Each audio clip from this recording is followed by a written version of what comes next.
ভয় পেও না, চিন্তা করো না, বিজয় তোমাদেরই হবে। যারা জালিম তাদের জন্য আমার পক্ষ থেকে সাহায্য আসে না। যারা মাজলুম, যাদের রক্ত জমিনে ঝরে, তাদেরকে জমিনের মালিকানা তুলে দেয় কে? আল্লাহ। বিজয় তোমাদেরই হবে, ভয় নেই, ইনশাআল্লাহ পড়েন ইনশাআল্লাহ। এজন্য বাপ বেটার 6 নাম্বার মিল, বাপ বেটা দুজনই ঘর ছাড়া, বাপ বেটা দুইজনই জন্মস্থান ছাড়া।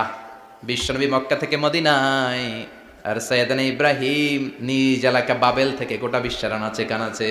চিল্লায় বলেন ঠিক কিনা? 6 নাম্বার মিল, বিশ্বনবী বললেন ইন্নী হারামতুল মাদিনা কামা হারামা ইব্রাহিম মক্কা। আমি মদিনাকে হারাম ঘোষণা করেছি যেমনি সাইয়েদনা ইব্রাহিম মক্কারে হারাম ঘোষণা করেছে। আপনারা যারা হজ উমরা করেছেন তারা জানবেন, মক্কা মদিনার চারিদিকে একটা বাউন্ডারি আছে, এটার বলে হুদুদুল হারাম। পিলার আছে, ওই পিলারে লেখা হুদুদুল হারাম। কি লেখা? এইখানে মারামারি, ঘুষাঘুষি, খিলাখিলি সব হারাম।